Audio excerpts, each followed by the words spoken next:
Good evening, and welcome to Northern Tier's registration webinar.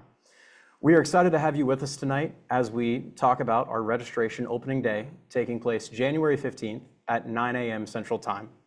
My name is Jacob Holscher, one of the Associate Directors of Wilderness Adventures here at Northern Tier High Adventure Base. Tonight, we'll be taking a current look at our ongoing UKPIC operations, while also looking at our upcoming summer programs and talking a little bit about what you can register for and our different program opportunities. We'll also be doing a registration walkthrough with our registrar, looking at the specifics and details of the registration system, so nothing is a surprise on January 15th. Additionally, we'll be hosting future webinars covering a variety of topics, things like gear, health and safety, food and cooking, and more in the future. So please stay tuned on our social media channel to keep an ear out for when those will be taking place. Joining me tonight, we have... My name is Walt Gorman. I am the UKPIC Director for this current UKPIC season. I also had the privilege of working as the Atikokan Base Director this past summer. I've worked with Northern Tier for just about 5 seasons now, and it's been a great ride so far. I'm happy to be here. Happy to have you, Walt. Thank you. And later tonight, like I said, we'll be joined by our registrar, Jesse Stott. A quick housekeeping item before we get the ball rolling this evening. We're going to be running a live Q&A session tonight. So as you think of questions throughout the session tonight, feel free to drop them into that live Q&A. And we have a team of amazing folks back there working behind the scenes to answer those in real time. So as you think of those questions, please make sure you're putting those out there so that we can get you the answers you need to prepare for your registration day. Additionally, if you think of any other questions later on after this seminar, we'll have this recorded and posted elsewhere so you can go back and reference it. And always feel free to call our office. Now, moving on from there, before we start talking about the specifics of how to register, I do think we need to take a little bit of time to talk about our UKPIC program and a little bit of time to talk about our summer program opportunities. We need to look at what you can even register for. And to introduce our UKPIC program, we have a short video prepared for you, so please enjoy.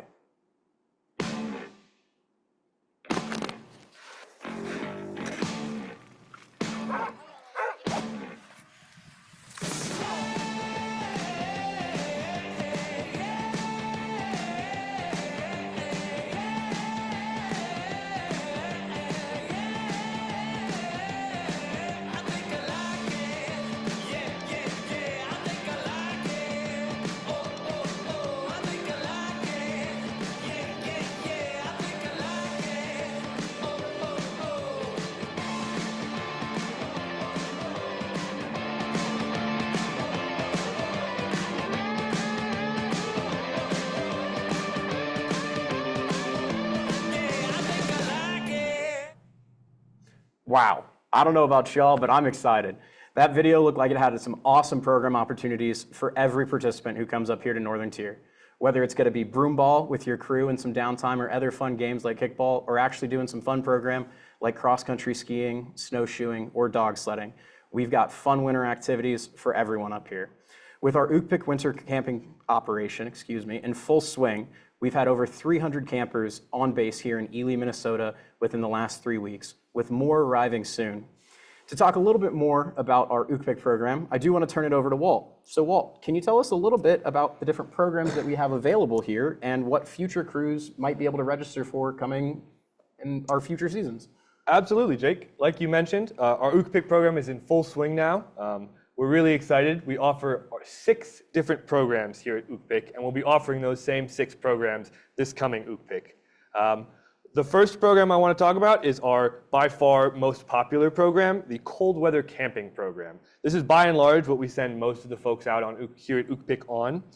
It is a winter trek that lasts on average 3 days and 2 nights in the wilderness, where you guys will be doing a bunch of activities Jake mentioned earlier, whether that be cross-country skiing, dog sledding, snowshoeing, or building snow structures out in the wilderness, as well as a bunch of other winter-themed activities and games.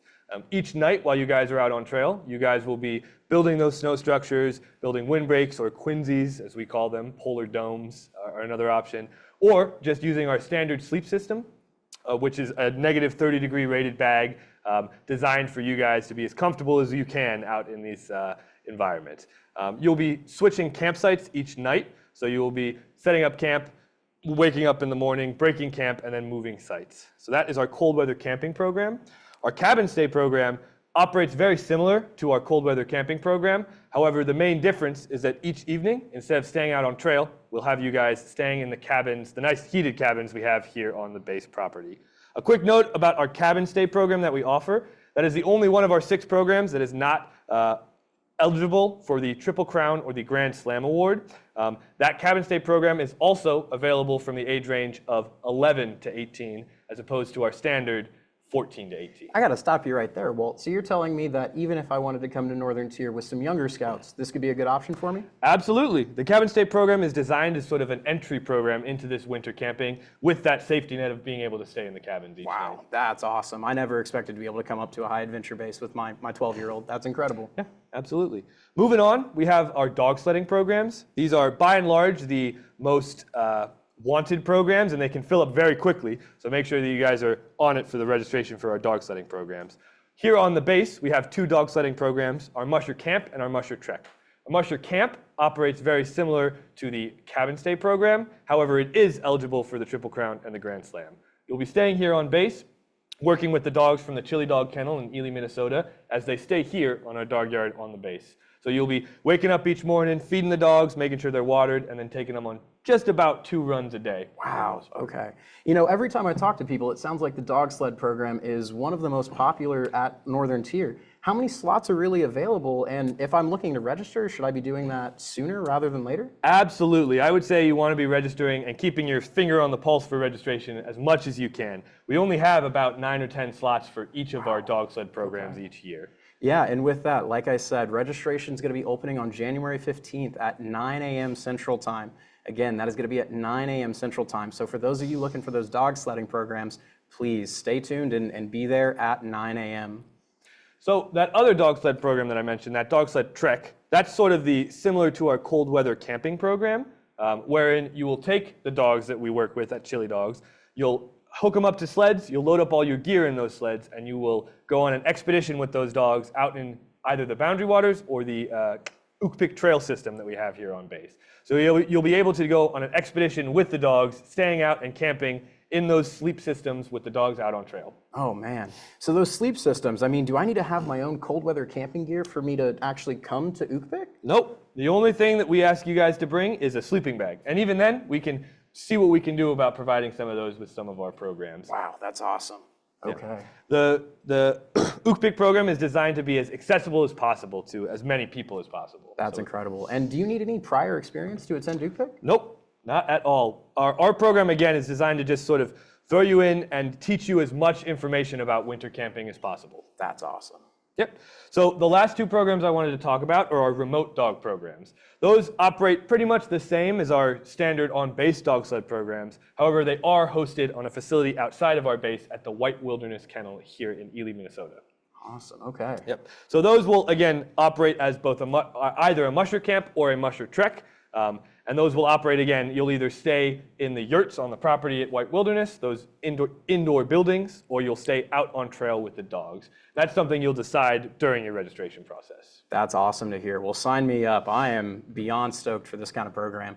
Our Ukpik opportunities are endless, and they will provide an awesome premier camping opportunity for your scouts.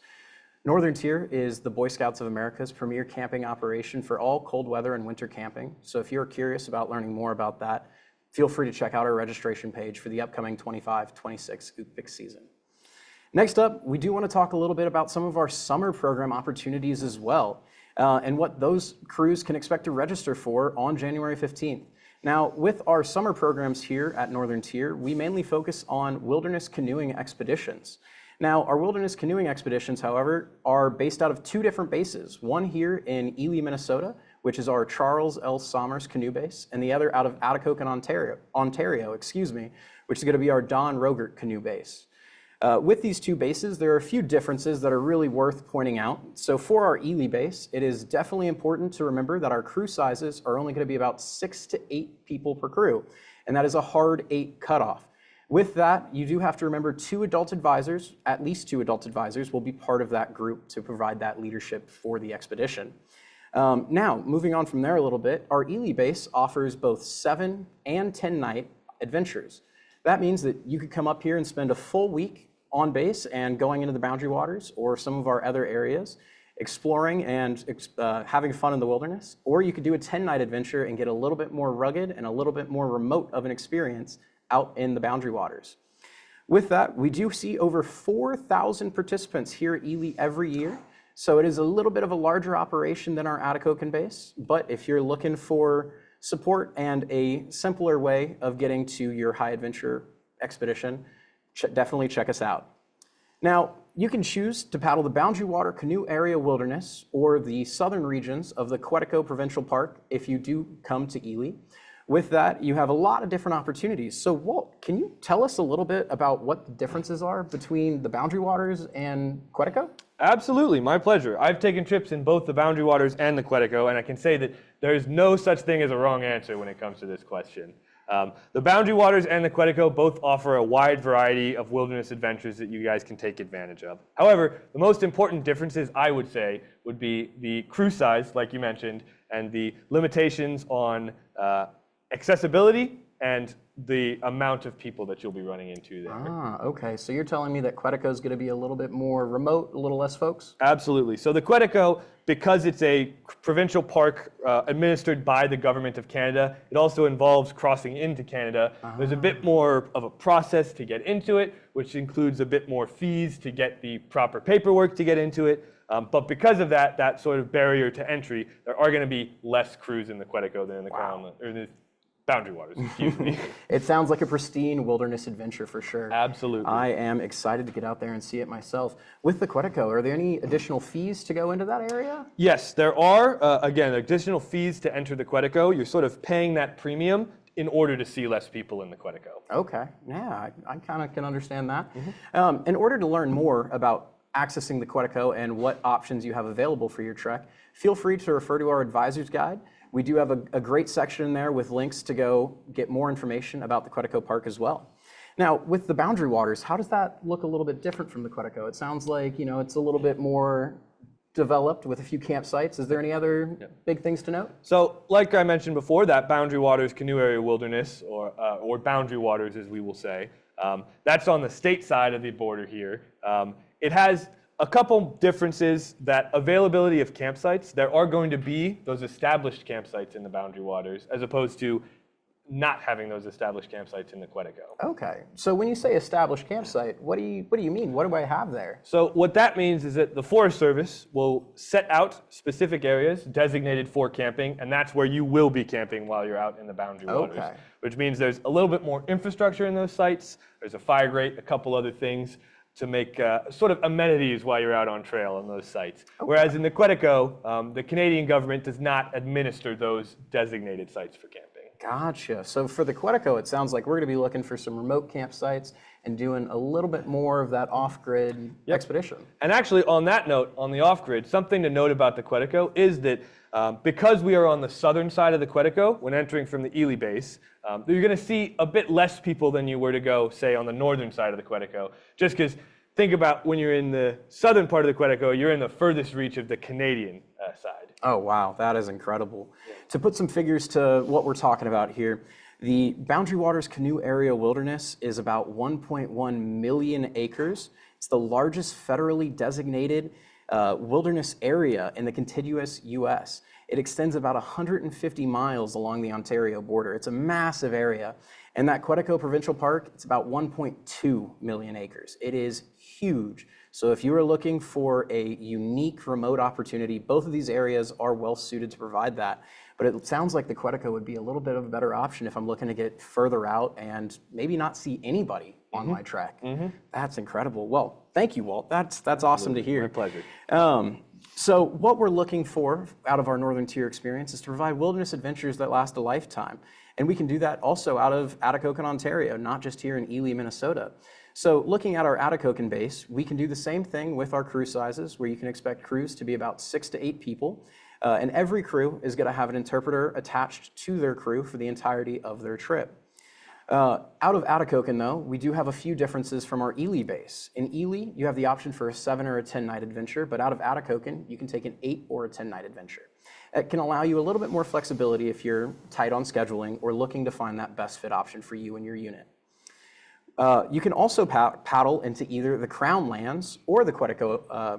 Quetico Provincial Park, excuse me, from that Atikokan base. So, Walt, with the Crown Lands, what do those look like? How is that different from the Boundary Waters or even Quetico?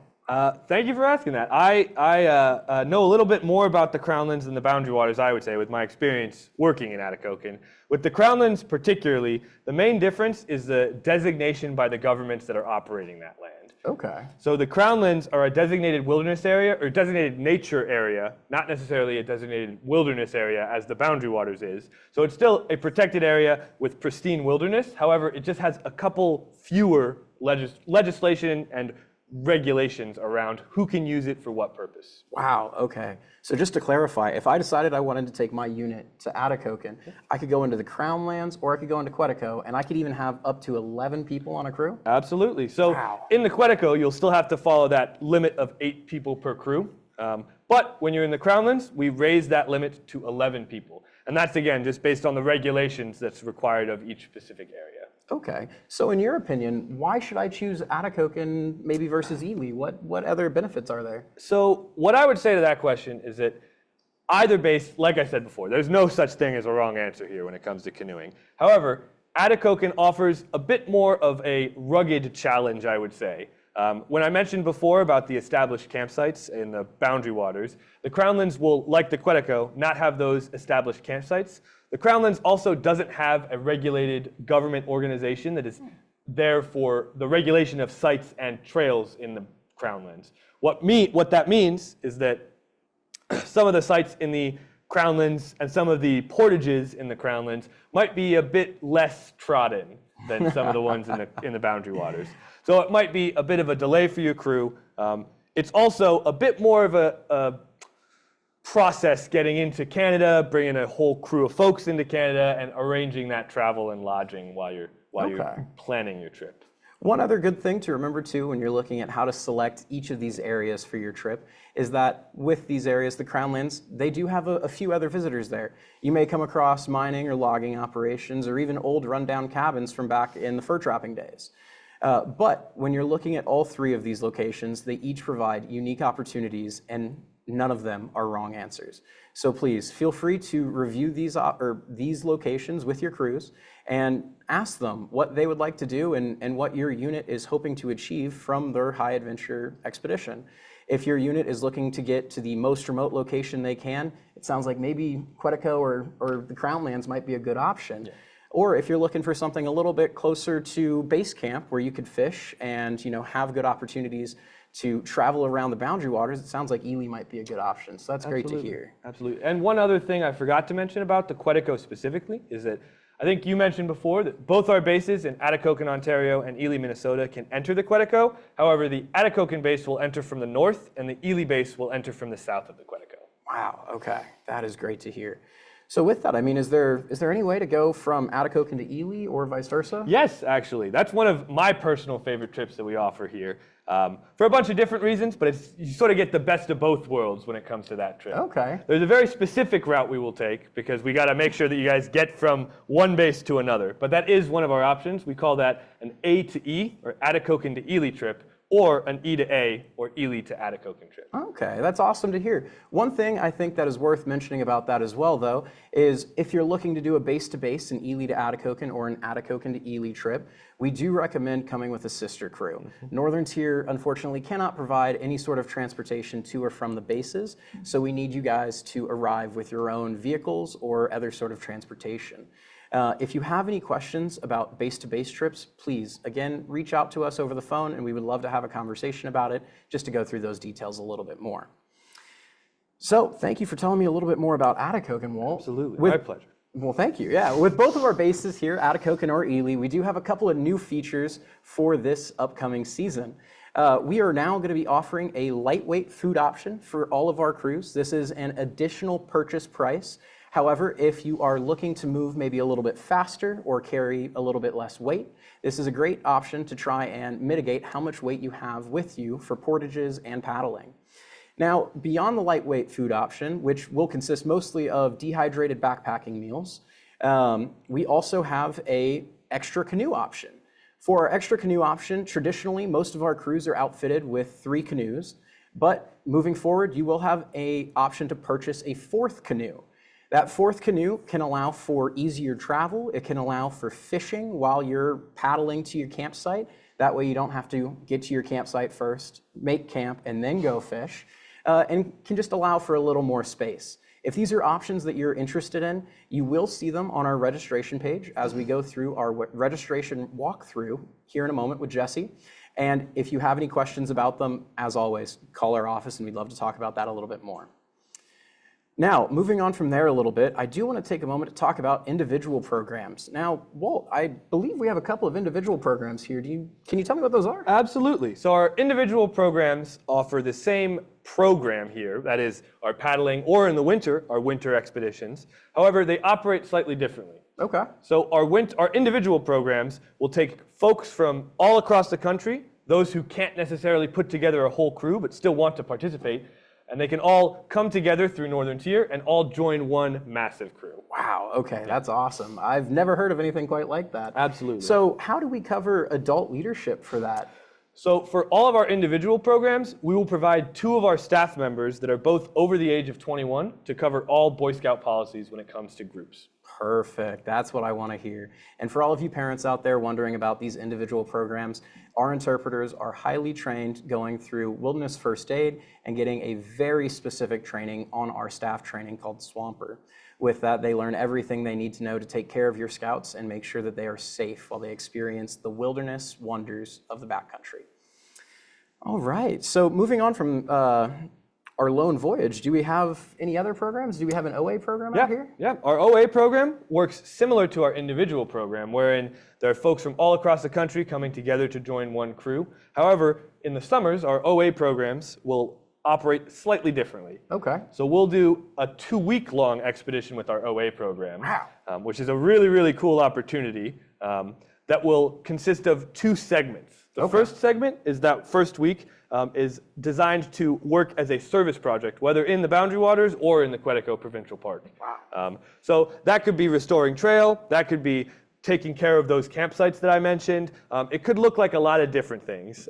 Again, you'll have those 2 over 21 leaders in that crew leading that crew with specific training for the use of tools and trail work. And you'll also, in that second week, get to experience our standard canoe trip. Oh, wow. So it is a bit longer, it is a bit more physically taxing, but I have heard nothing but raving reviews from that OA program. That is awesome to hear. Being able to spend 14 days in the Boundary Waters sounds like an incredibly unique experience. So with our OA program, it's going to be called our OA Wilderness Voyage, and it will be, like Walt was saying, 14 days long with 7 days of service and 7 days of a unique participant-built expedition.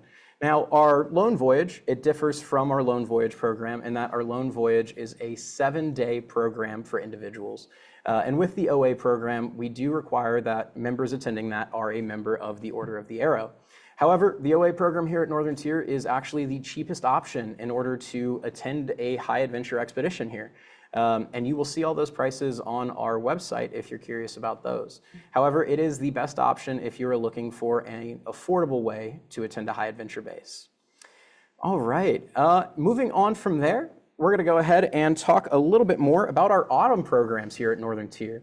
So our autumn programs are kind of unique and exciting, and I'm gonna kick it over to Walt again, because Walt's worked here in the autumn quite a few times. You can tell us a little bit more about it. The autumn program is by and far some of our most unique program that we offer here. It's kind of the best of both worlds when you think about our summer program and our winter program. Okay, how so? That being is that in the summer, it's a pretty hot climate up here, and it's got a little bit of bugs, got a little bit of mosquitoes Just out a few, here. right? Whereas in our autumn program, you have a little bit lower temperatures, nothing you can't handle on a canoe trip, but you have no bugs during our autumn program, which That is sounds good. something that you can't necessarily say for the summer. I won't let that limit you guys, but our autumn program also offers a couple of unique experiences, primarily the setting that you find yourselves in. Wow, okay, how so? The autumn up here has a beautiful array of those fall colors, those oranges, those browns, those reds. That's just a sea of these colors that you just don't normally see when you're here in the winter or in the summer. That's awesome. I'm from Florida originally, so hearing that, it makes me want to just go out on the water and paddle around all autumn. So thank you, Walt. That is absolutely incredible to hear. Alrighty, so we're gonna go ahead and take this time to talk a little bit, or to show, excuse me, y'all a little bit of what our summer program looks like. Our program here offers a little bit of everything for everyone. If you're interested in fishing or paddling or taking a pair of binoculars and going birding out in the Boundary Waters, we have options for all of y'all. So please enjoy this video while you look at some of our summer program opportunities.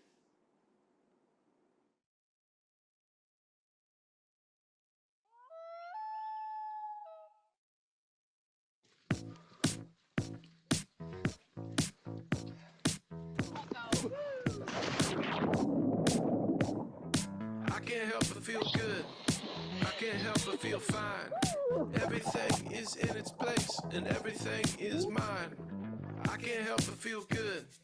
I can't help but feel fine. Everything is in its place and all of it is mine. I can't help but smile.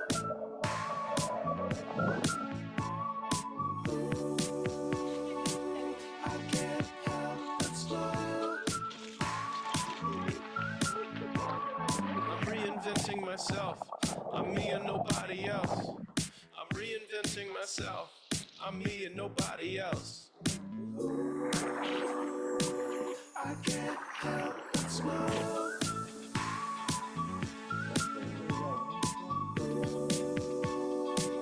I can't help but smile.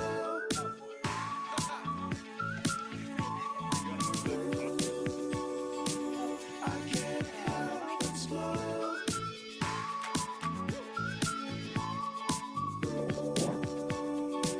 I can't help but smile. I can't help but smile.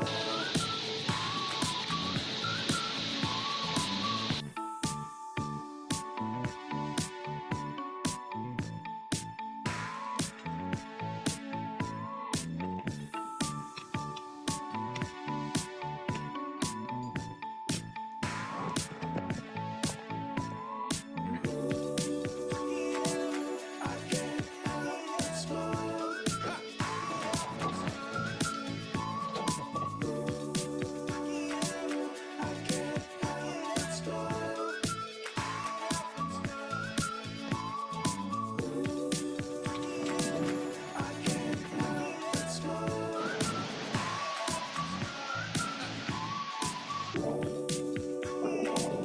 I can't help but smile.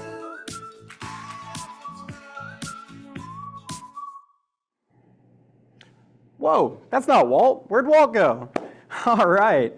Well, obviously you can tell that Walt is not at the table anymore, but I'm proud to introduce Jesse Stott, our registrar here at Northern Tier High Adventure Base. Jesse, a lot of y'all have already spoken to either over the phone or through email, as she has been going through and answering tons of registration-related questions as we amp up to that January 15th registration opening. So Jesse, just to start, where can I even register my crew from, excuse me? Yeah, so you will actually go to ntier.org, which is our website. And right on our website, you will scroll down and you'll be able to see the countdown to January 15th, 9 a.m. Central. And right below that, you will also see that we have our checklist on how to register. But right from there, you'll be able to register for either the summer of 26 or winter of 25-26. And it's all right there from the website. Hold up a sec. There's a checklist on how to register? Yeah. Really? Yeah. Oh my goodness. Yep, So a you're telling me registration checklist. You're telling me that I can sit down and actually look at all the things I need to do in an organized way Absolutely. and get her done? Absolutely. Wow, all right. And I can find that where again? Right on our website, ntier.org. Awesome. Okay, so ntier.org, y'all, that registration preparation checklist is going to be key for a successful registration day. When you guys are reviewing that, please just make sure you are double checking all of your information and making sure you have everything you need prepared and ready for that January 15th launch at what time again, Jesse? 9 a.m. Central. 9 a.m. Central Time. All right, well, thank you. So at this point, I think would be a great opportunity for us to go ahead and switch over to a live demonstration of us going through our registration system. So at this point, we're going to go ahead and do that walkthrough. And while we're doing this, Jesse's going to give us a little bit of a narration of what we're looking at and the implications of each. All right. So we will start. This is when you already click on the link to go to our registration site. This is what it will bring you to. I am currently going to go through the summer 2026 registration. UKPIC registration looks very, very similar though. So you will please read everything that is here. You do have 20 minutes to complete the entire process, including making your payment. You'll just click on continue, and then this will bring you to where you will pick your program type. For the summer, it will give you your Atikokan 8 night or 10 night, your Ely 7 night or 10 night, your autumn treks, including Get Your Feet Wet.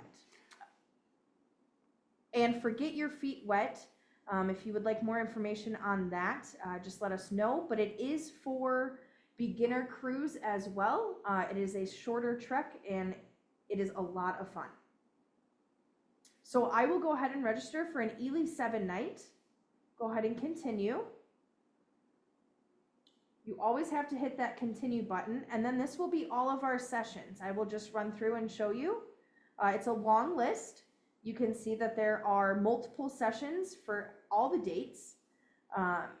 Some dates are cheaper than others, and that is because, I will scroll back up to where that is. That is because those are off-peak dates, and our off-peak dates are 25% off. So please take advantage of that. It is a wonderful deal.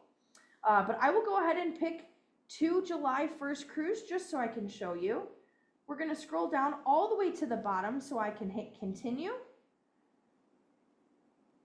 And then this is where you're going to have your add-ons that Walt and Jake were talking about. I did 2 crews, so I will do a lightweight meal buy-up for 2 crews. And just in case you already have this question, you do not have to do a buy-up for all of your crews. You can just do it for one if you would like, or you can do it for all of them if you would like that as well.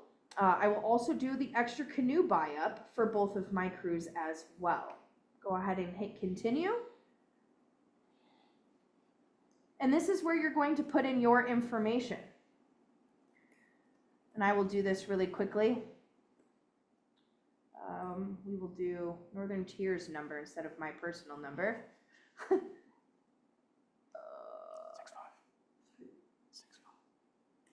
I say it all the time and I didn't know it.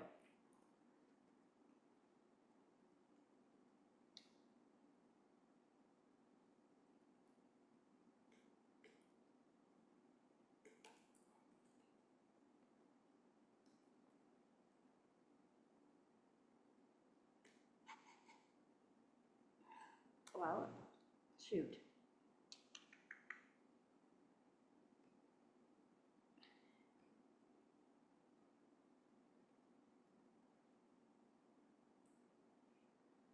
All right, I'm just going to pick any council here. Please put in your true council name though and your true troop number. I didn't want to give personal information, so I wasn't going to do that. And then you'll get to this where you can verify or edit. If you choose to not do these dates or the buy-up plans, you can absolutely edit that. You can also edit all of your registrant details if needed. And then you'll scroll down and you'll be able to see the whole payment layout. So you see how much you're paying for each crew, as well as your buy-ups if you choose to do those. You're going to continue down to hit continue, or you're going to go down to hit continue, and then this is where you're going to get to the payment screen. When you scroll down, you can either charge your credit card or you can pay by ACH, which is an e-check. And here you will see it is $350 per crew when you make a registration. It will be pre-populated to what you do have to pay, and you cannot change that. So right here it says $700. When you enter in your credit card or e-check information, you will click on continue, And at that point, it will now be your reservation and you will get a confirmation email. If you have any questions, we are going to be in the office all day, multiple phones. So please give us a call. The number is 218-365-4811 if you do have any questions. Fantastic. Well, thank you so much, Jesse. I appreciate you giving us that rundown of the registration system. Absolutely. Yeah, it seems like the system's had a lot of work put into it, and it seems like it's pretty user-friendly these days. So it makes me feel a little bit better knowing that there's a team of folks like you working behind the scenes to make sure it goes smoothly. Absolutely. Thank you, Jake. All right. So at this point, we want to take a moment to go ahead and look into our live Q&A. Don't mind, I'm going to snag this absolutely. back. We're going to go ahead and start looking at a few of those questions that you guys have had in order for us to be able to give you all good answers. The first question I did have for you guys was one that I actually got in person. Do multiple crews travel together? And this was something that was rather important for us to talk about because we know that at certain other high adventure bases, you do have sister crews. Now, here at Northern Tier, you can have a sister crew. However, it is different than other high adventure bases in that you do not travel together. That sister crew is essentially just a planning thing. With it, while you guys are looking at your itineraries and where you want to go, you guys will be traveling independently from that sister crew on your own with your own independent interpreters. So if you guys are a large group of, say, 15 folks, you will be split into 2 different crews with 2 different interpreters having 2 different wilderness experiences. This is just to maintain the pristineness of the 3 different regions we do all of our canoeing expeditions in. All right, let's take a look and see what other questions we have here. All right, so we have a question here. Would crews with no experience be doing the cabin musher dog sledding? What other experiences might there be, in addition to caring for the dogs, learning about dog sledding, and several rides?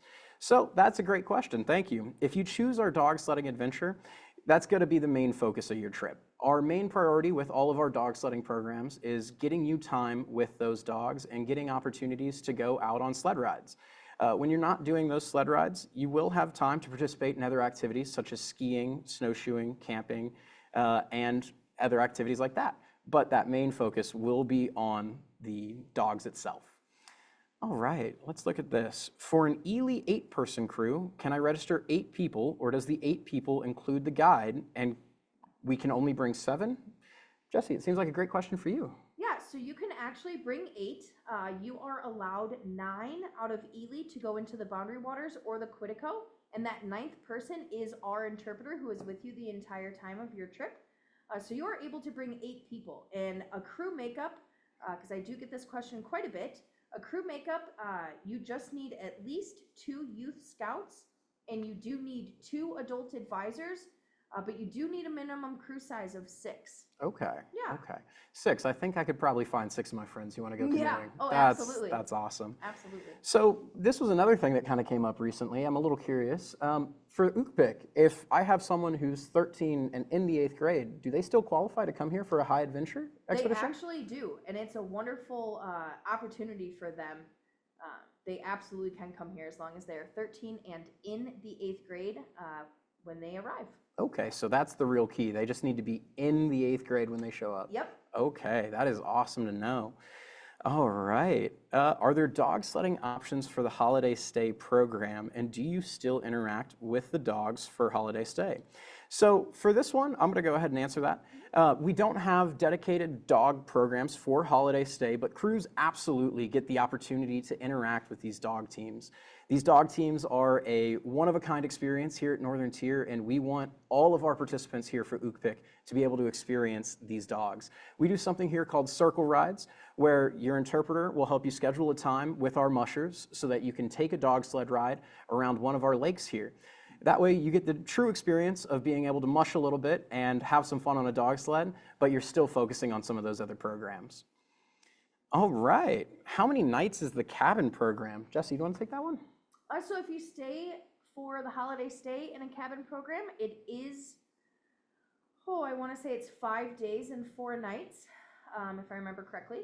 And if you want to do a regular cabin program for the winter, you actually get to pick your dates. It's a really cool new thing that we started last year. So you get to pick your arrival date and your departure date. So you can arrive, say, on January 4th and depart on January 8th, and then you are here that whole duration of the time. So you get to pick those dates. Wow, okay, so there's a lot of flexibility in being able to schedule my own Absolutely. adventure. Absolutely, especially for the winter. Okay, so here's another question we got. When you register a crew of 6 to 7 folks on January 15th, how much money do you have to deposit when you are providing that registration? So no matter what program you pick, it is $350 for the registration fee. Okay, and is that per crew? It is per crew and it's not per person. Okay, and that is due upon registration. It is. You will not make a full reservation until you pay that $350. Okay, good to know, good to Yeah. know. So if you want to lock in your experience, please make sure you're ready to put down that $350 deposit when you guys are registering. All right, moving on from there a little bit, let's see what other questions we have here. Yeah. All right, I know you said that there will be a different session on food/cooking, but with registration coming up, I was curious about whether or not you were able to accommodate dietary needs, since that will determine whether or not we can sign up. To answer that, absolutely. With all of our expeditions here, we can accommodate most dietary restrictions with just a little bit of prior planning. We utilize a tool here called Camp Doc, which is where all of our participants put in their medical restrictions, which includes food allergies and drug allergies. Once we have those food allergies, we start our planning process to make sure that we have enough food here available for that crew so that they can fill in whatever meals may have had those restricted items. So if you do have a dietary restriction, there should be no barrier for you to come to Northern Tier. No matter what, we will work with you to find a good solution to whatever that restriction may be. All right, thank you for all the good questions, everybody. This is looking incredible. Let's see what else we have here. All right. To add, though, to the dietary, Oh, yes. if you go to our website, ntier.org, under more and then resources, you'll be able to see where it says Northern Tier Food. It is not updated for the summer of 2025. That is still getting worked through, but you will be able to see this last summer's trail food menu, as well as how we handle the dietary needs and which dietary needs we do handle. Wow, okay. Absolutely. So for more information, please go check out our resources. So we have another great question here for you, Jesse, while we have you on camera. Yeah, absolutely. So on January 15th, if I'm looking to register my crew, does that mean I need to have everyone who's coming to Northern Tier's information for that? Oh, absolutely not. That doesn't happen for quite some time. Okay. When you register, the only thing that you need for information-wise was what you saw as I was running through. It's your registration contacts information. That is the person who Northern Tier will actually be corresponding with and giving all of our information and emails and phone calls to. So make sure it is somebody who will be with your troop or crew for the duration of the time until you arrive. It can be switched, though, at any time. Just let us know. But you do not need to know every single person on your crew. You will that will be known about 100 days prior to your arrival here. Awesome. All right. Yeah. And then when we do know that information, how do we communicate that to y'all?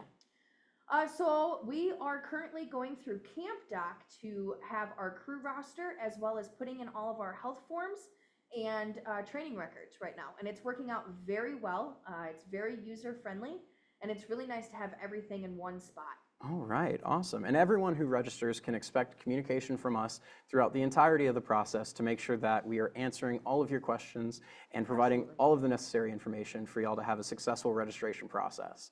We want everyone to feel prepared before they get on to the registration system on the 15th, and after that, feel like we are here to take care of them. Our main goal is providing top customer service to all of our participants and making sure everyone here has a wilderness adventure that lasts a lifetime. All right, let's see if there are any other questions that we're going to go ahead and talk about here. Okay. So do we have food and canoe buy-up at registration time? So thankfully with our walkthrough, y'all were able to see that a little bit. With those buy-ups, like Jesse had mentioned before, please just make sure you're buying up the extra options that you would like for your crew. So if you register 2 crews, if you want to buy 2 additional crews, 1 for each crew, you can do that. If you have questions about that, like we were saying before, call our number, and Jesse would love to talk to you guys a little bit more, or one of us to talk to you guys about what options we have for those additional options. You can actually add those on at any point prior to arrival. Oh, wow, okay. Yeah. So I could just call and say, hey, I've changed my mind? Absolutely. You can call me in next January and add it if you would like. Awesome. Well, that's great to know that I can Yeah. sit and think about it a little bit. And I can talk to my scouts about it and see if, they're interested in that or what their Absolutely. desires are. With all of our registration here, please talk to your potential participants. See what they would be interested in doing when you're looking at some of these registration options. It's always good to have an idea of what your crew hopes to achieve, even if you don't know specifically who's going to be going on that trip. But make sure you know the general overall ideas. All right, well, I think that's going to be it for our questions this evening. I want to take this time to tell everybody thank you for tuning in. It has been an absolute pleasure to have you here with us at Northern Tier tonight. If you have any questions, please give us a call or an email. You can find all of our contact information on our website at www.ntier.org, or you can give us a call at 218-365-4811. Thank you, everybody, and have a good night. Thank you.